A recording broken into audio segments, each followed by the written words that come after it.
All right, guys, we're gonna do a deadlift contest with this case. It's gonna be a pretty wild deal. Just check out. We're gonna put 1, 2, and then 3 concrete blocks on these forks on this case 620B and see how it handles it.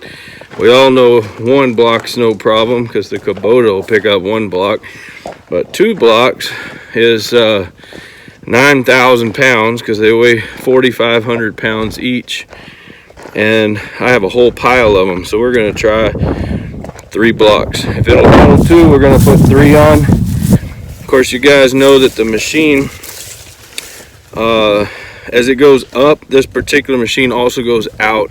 So at some point, even if you can pick up the weight, the machine will eventually get overloaded way up high, which can be a serious danger hazard.